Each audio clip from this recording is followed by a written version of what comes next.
مجلس اتحاد المسلمین ایک عوامی جماعت ہے جو وقتاً فوقتاً آپ کے درمیان میں، آپ کے ہر ایک مسائل میں آپ کے درمیان میں رہتی ہے اور اس کو ختم کرنے کی پرزور کوشش کرتی ہے۔ مجلس اتحاد المسلمین ایک ڈیولپمنٹ کی نظر رکھنے والی جماعت ہے جس نے گریٹر حیدرآباد میونسپل کارپوریشن نے کئی ترقیاتی کام کیے۔ جب بلدیہ میں مجلس اتحاد المسلمین کا میئر آیا تو بلدیہ قرضے میں تھی، قریباً 480 کروڑ کا اوور ڈرافٹ تھا اور ہم زیادہ کچھ ترقیاتی کام نہیں کر سک رہے تھے، مگر یہ دیکھو آپ کی قیادت کے فیصلے کہ آج جو ہم یہ پوزیشن میں ہیں کہ آج ہم فائنینشلی سٹرانگ ہیں اور کئی ترقیاتی کام آج گریٹر حیدرآباد میونسپل کارپوریشن میں لے سک رہے ہیں۔ آج جب مجلس اتحاد المسلمین بلدیہ میں آئی تھی تو صرف سرپلس اماؤنٹ 160 کروڑ تھا، اور آج جب مجلس اتحاد المسلمین بلدیہ کو چھوڑ رہی ہے تو سرپلس اماؤنٹ قریباً 800 کروڑ روپے ہے۔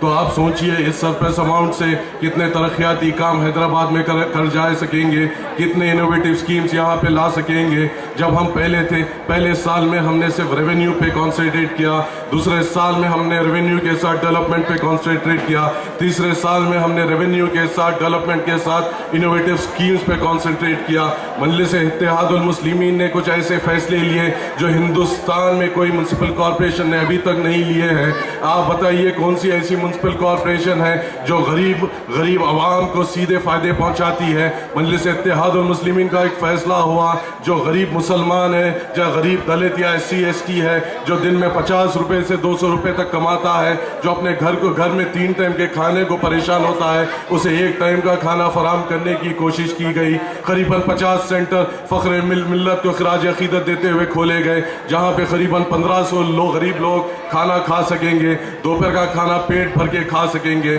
وہیں دوسری طور پہ جہاں پہ حیدرآباد میں پانی کا مسائل ہے اور پانی کی وجہ سے کئی بیماریاں آتی ہیں، وہیں مجلس اتحاد المسلمین نے فیصلہ لیا کہ قریباً پورے شہر میں 400 RO پلانٹس لگائے دیے جائیں گے۔ یہ 400 RO پلانٹس جب لگیں گے تو پورے شہران حیدرآباد کے عوام کو صاف ستھرا پانی دیا جائے گا، اور اس سے کئی پانی کے بیماریوں کا جو آج گراف ہے وہ نیچے اترے گا۔ سیلف امپلائمنٹ کو دماغ میں رکھتے ہوئے گریٹر حیدرآباد میونسپل کارپوریشن نے مجلس اتحاد المسلمین نے عظیم فیصلے لیے، ٹریننگ فراہم کی گئی اور سیلف امپلائمنٹ کو آگے بڑھایا گیا۔ حال ہی میں قریباً 21 گاڑیوں کو اونر کا ڈرائیور بیسس پہ نوجوانوں کو دیا گیا تاکہ وہ خود کی گاڑی بھی اون کر سکے اور اپنی گاڑی چلاتے ہوئے اپنے گھر کو چلا سکے۔